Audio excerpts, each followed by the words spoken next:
Section 1. You will hear a woman being interviewed by a market researcher in a health club about her membership of the club. First, you have some time to look at questions 1 to 5.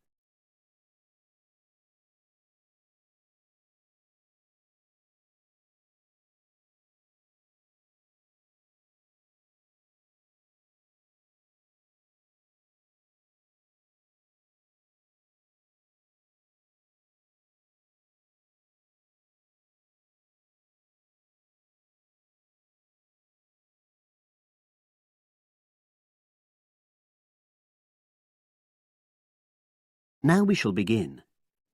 You should answer the questions as you listen, because you will not hear the recording a second time.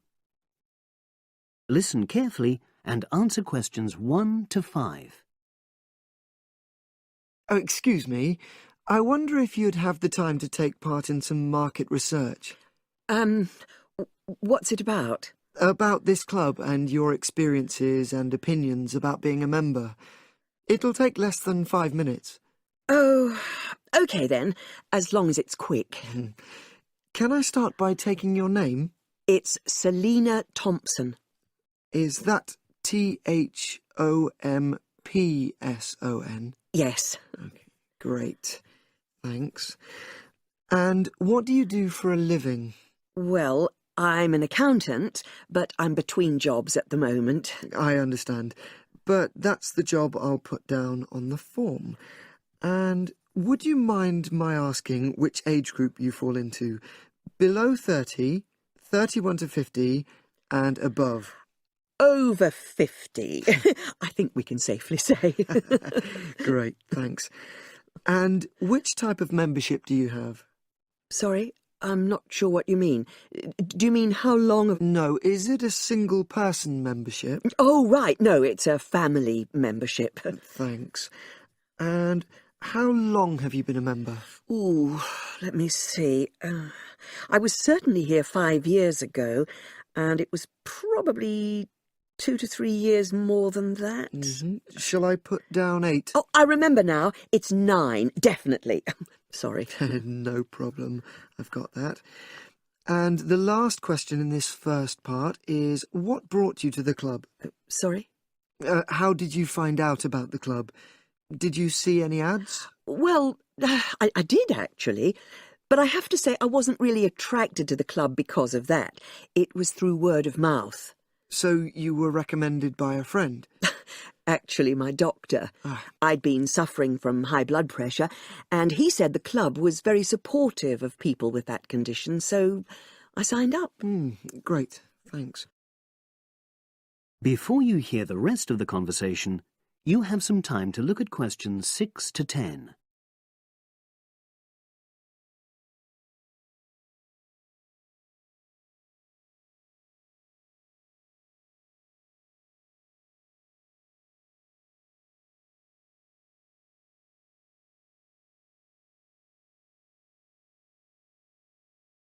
Now listen and answer questions 6 to 10. Now, for the second part of the form, I want to ask a bit more about your experience of the club. Sure. How often would you say you use the club? It varies enormously, depending on how busy I am. Of course. But on average, per month? I'd say it averages out at twice a week. OK, so 8 on average. Yeah, and 4 of those are aqua aerobics classes. That leads me to the next question. Would you say the swimming pool is the facility you make most use of? Fair to say that, yep. Right, thanks. And are there any facilities you don't use? One area I realise I've never used is the tennis courts. And there's one simple reason for that. You don't play tennis? Actually, I'm not bad at it. It's that I'm not happy having to pay extra for that privilege. Right. I've made a note of that. Thanks. Now, in the last section, are there any suggestions or recommendations you have for improvements to the club? Only about health and fitness? Anything at all? Well, I'd like to see more social events. Oh, It isn't just a question of getting together for games or classes, but other things, you know. yes, sure. And another thing that I was thinking, when I had my yoga class in the gym last night, we were all sweltering in the heat, was that I think they should put in, well, you know... Air conditioning. That's exactly what I mean. The rooms are really light and well designed, but they do need proper installations. Sure. Well, I've made a note of that. Good. So, is there anything else you'd like to suggest? About quality of service, for example? Oh, everyone's very nice here. They couldn't be more friendly and helpful. Oh, but I tell you what, it's a shame the restaurant isn't open in the evening on Saturday, and Sunday as well, for that matter. Oh. So, the club should... Open it later on those days. OK. Well, thank you very much. That's all the questions I have. That is the end of section 1. You now have half a minute to check your answers.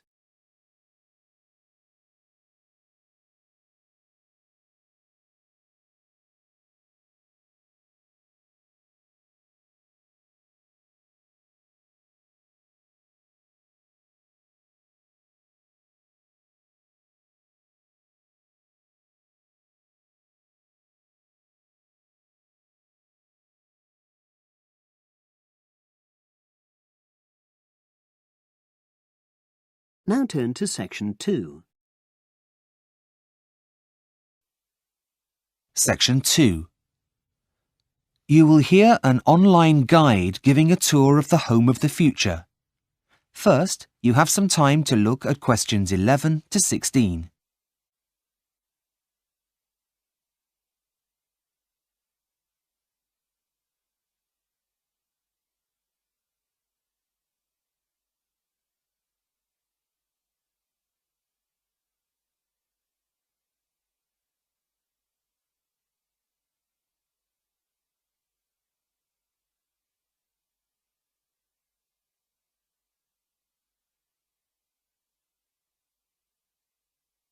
Now listen and answer questions 11 to 16.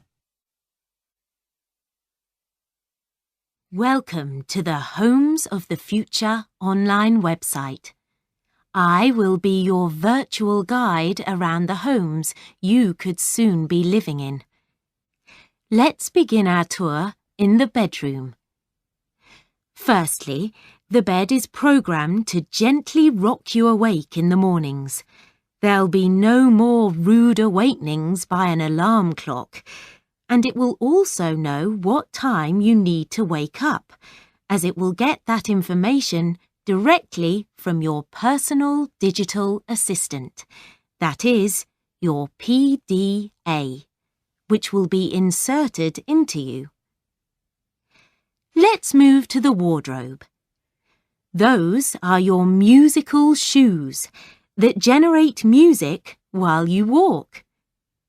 The music will change according to how fast you're walking. Calm music for a relaxing stroll and faster beats for when you're in a hurry. You'll feel like you're walking on air. What's more, your clothes are also intelligent. They sense how you're feeling and then change colour. The fabric that they're made of also converts your body heat into a low-voltage electricity generator for some of the gadgets that are now inside you, like your PDA, for example. Moving on to the bathroom. So, after waking up, you need a shower. There's no need to turn on any taps as the house will know exactly what temperature you like the water in the mornings, though you'll still have to wash yourself. From the bathroom, we move into the kitchen. Now, we've all had that horrible feeling when you can't find your keys just as you're about to go out. Well, in the home of the future, you wouldn't need to panic. All you need to do is an internet search. All items are now programmed with a tracking device so that they will light up and signal to you where they are. Just in case the object is upstairs, the house will project its position on your fridge. Speaking of your fridge, this is now as intelligent as your clothes. Not only does it keep a record of when you're running low on everyday essentials, like milk, but it emails your local grocery store, which will deliver them for you. It can also help with planning meals if you have friends over for dinner, by moving the chicken from the freezer so that it'll thaw in time. Before you hear the rest of the tour, you have some time to look at questions 17 to 20.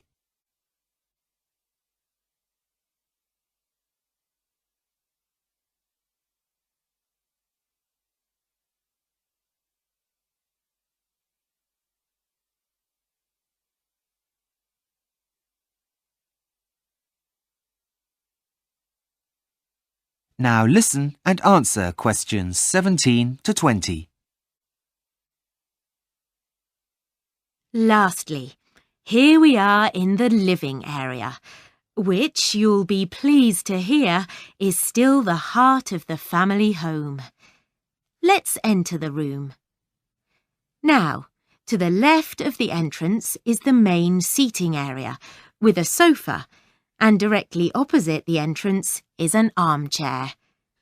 The sofa backs onto the wall and the armchair faces to the left, across the coffee table, to a blank wall.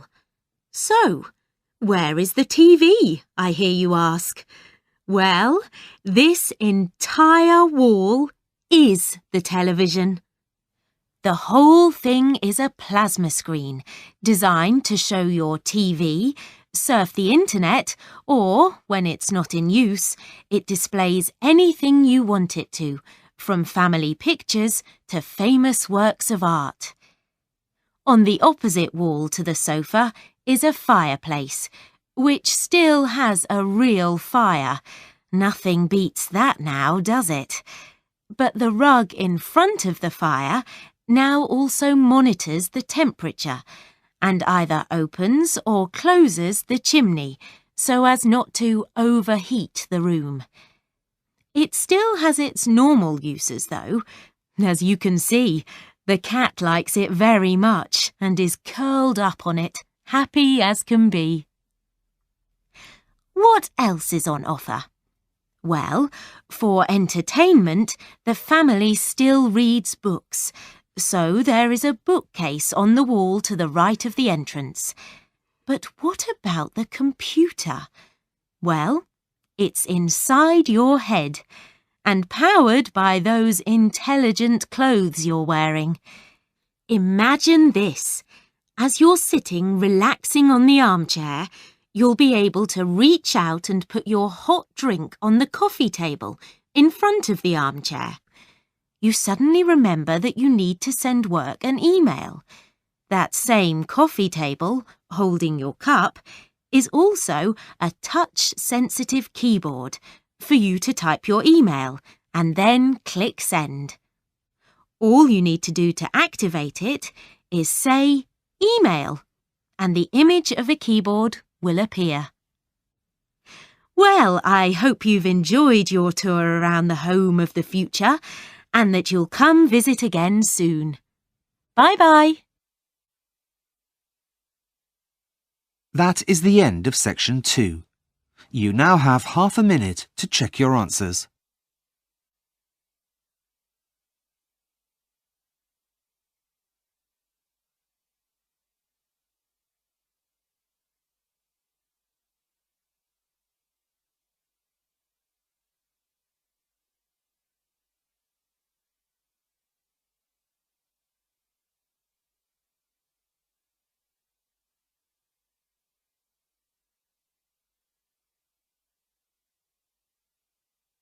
Section 3.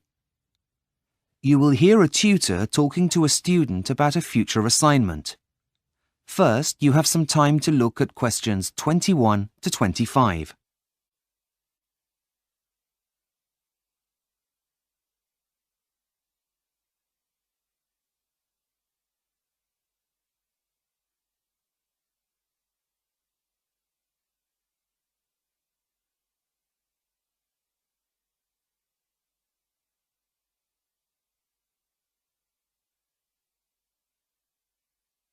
Now listen carefully and answer questions 21 to 25.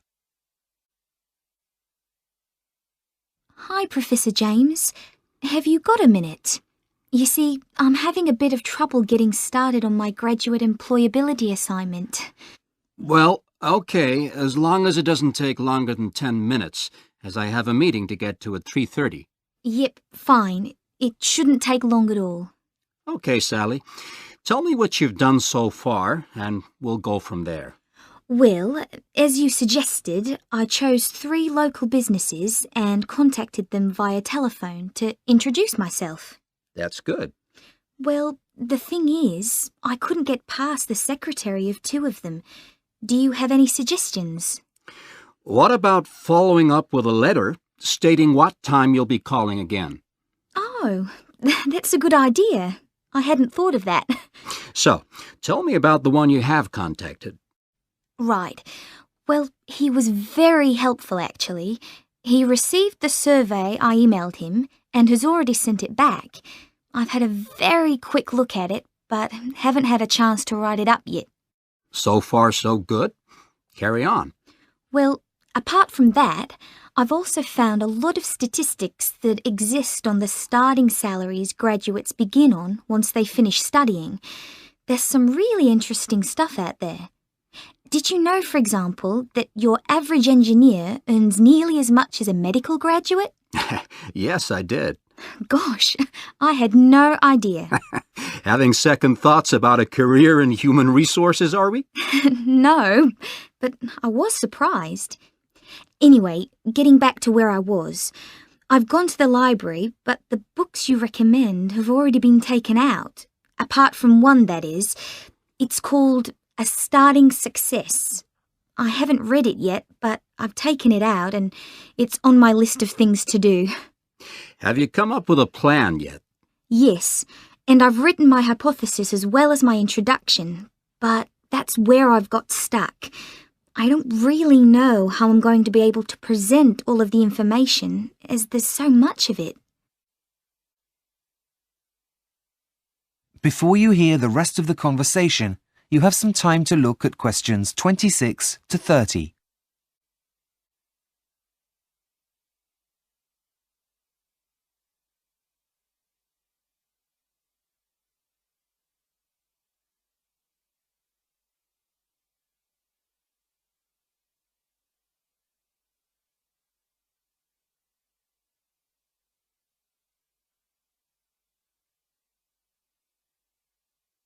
Now listen and answer questions 26 to 30.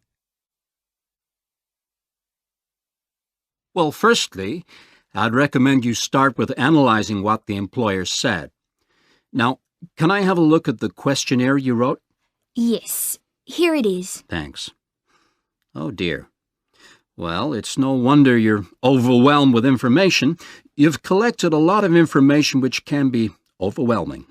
Oh dear, that took me ages. And does that mean I can't use it? Afraid so. But don't worry, if you've got a pen and paper, I'll quickly give you some pointers, and then you can rejig it to get the information you're looking for. Okay, just a minute. I know there's a pen in here somewhere. Okay, got it. Right. Well, first and foremost, you need to be clear. There's no point having a beautifully worded document throughout that no one understands. Use language that is simple. Right, got that. What next? You need to catch the reader's attention at the start of the document. And you need to find the right balance between formal and informal language. Your survey isn't an official document, but more of a living one that serves a purpose.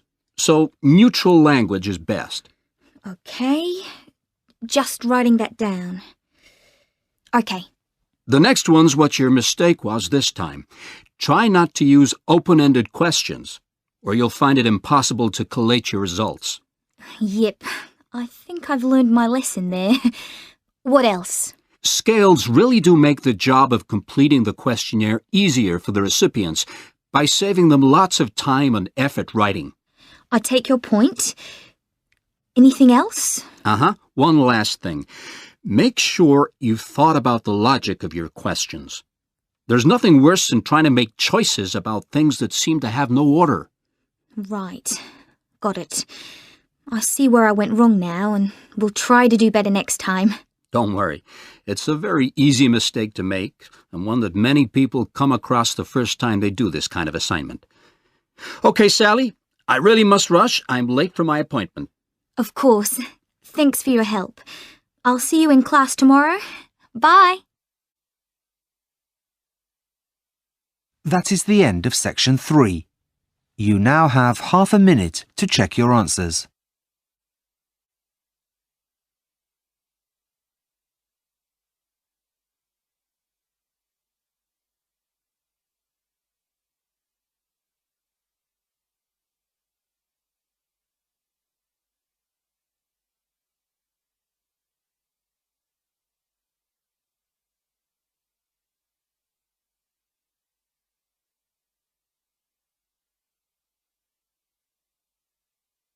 Section 4. First, you have some time to look at questions 31 to 40.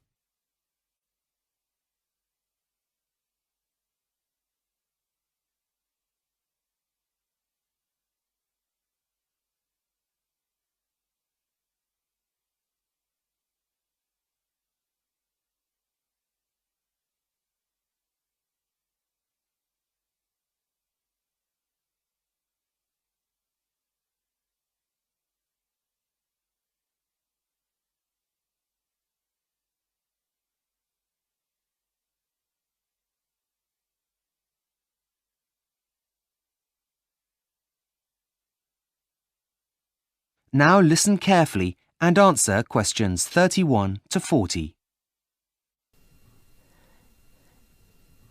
This is Magic Time from the BBC.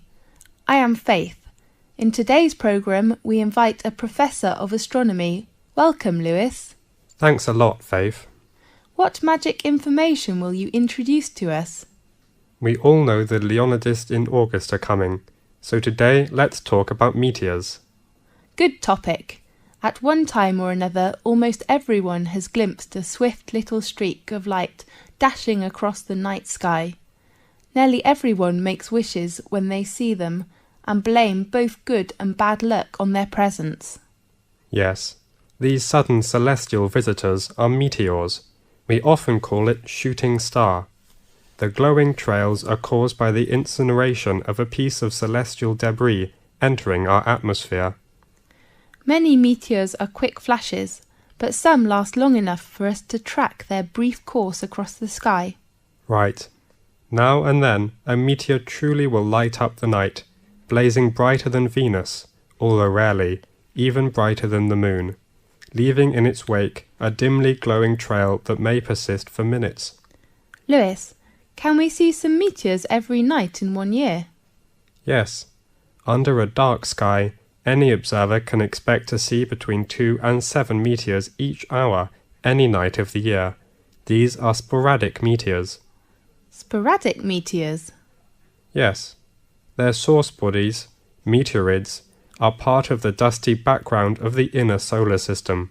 Several times during the year, Earth encounters swarms of small particles that greatly increase the number of meteors. The result is a meteor shower, during which observers may see dozens of meteors every hour.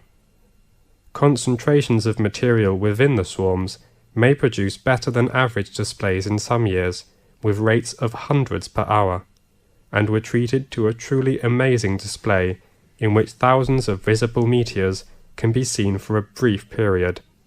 The phenomenon is called meteor storms, which are more magnificent than meteor showers. Aha! That's wonderful! Definitely. The meteors that appear during a meteor shower seem to come from one point in the sky. This illusion is an effect of perspective, just as a roadway seems to converge in the distance. Usually, meteor showers get the name of the constellation from which the meteors appear to radiate. Such as during the Perseid shower in August, meteors seem to streak from a point in the constellation Perseus. When is the biggest meteor storm? According to records, in 1833, a storm of 60,000 meteors an hour shocked the world. 60,000? That's unbelievable! By the 1860s, scientists had known that many meteor showers were annual, including the normally placid Leonids, which produced the big storm, and that they were somehow related to comets. Really? Yes, but most of the meteors people have seen during one of the annual showers arise from fluffy particles not much larger than sand grains. As a particle enters Earth's atmosphere, it collides with gas atoms and molecules.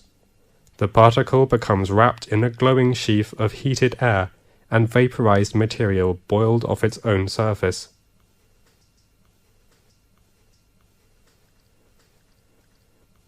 Whether meteor is very near to us when it appears? No, in fact, it is an illusion. However, even well-trained professionals can be fooled, such as airline pilots have swerved to avoid meteors that were actually 160 kilometers away. A meteor that appears brighter than any of the stars and planets is a fireball. Fireball? That's so interesting. Yeah. Most meteors are seen 80 to 120 kilometers above the ground. Sometimes someone will claim to see a fireball land on a hilltop, but in fact a real fireball first appears at a height of about 125 kilometers and loses its brightness while still at least 20 kilometers above the ground. Yes. What colours do meteors have? Usually, most meteors look white, but some also appear blue, green, yellow, orange, or even red. What will happen if a meteoroid gets to the surface of the Earth without being completely vaporized? It will be a meteorite. I heard meteorites were long ago thought to be cast down as gifts from angels. Yes, and others thought the gods were displaying their anger. Really? As late as the 17th century, many believed they fell from thunderstorms. They were nicknamed thunderstones. Many scientists didn't believe the accounts of people who claimed to have seen meteors, and some experts were skeptical that stones could fall from the clouds or the heaven. Yes. One of the most significant meteorite events in recent history destroyed hundreds of square miles of forest in Siberia on June the 30th, 1908. According to local witnesses, a ball of fire streaked through the sky and seemed to enter the atmosphere at an oblique angle. It exploded, sending out hot winds and loud noises, and shaking the ground enough to break windows in nearby villages. Small particles blown into the atmosphere lit the night sky for several days. So, nowadays, the prevailing theory holds that a meteor exploded just above the surface. Yes. Most impact craters and basins larger than the meteor crater are heavily worn away or have been buried by rocks and dirt as the Earth's surface changed. At present, Chicxulub Basin, centered in Mexico's Yucatan Peninsula, is the largest one. The diameter of basin is around 300 kilometers. Rock samples obtained by drilling into the basin show that an asteroid struck the Earth there about 65 million years ago. Does that the same period with the dinosaurs disappeared? That's right. Many scientists believe this debris caused climate changes which made the dinosaurs not survive. We do really hope that will never happen again. Right. OK, thanks for watching today's programme. See you next week.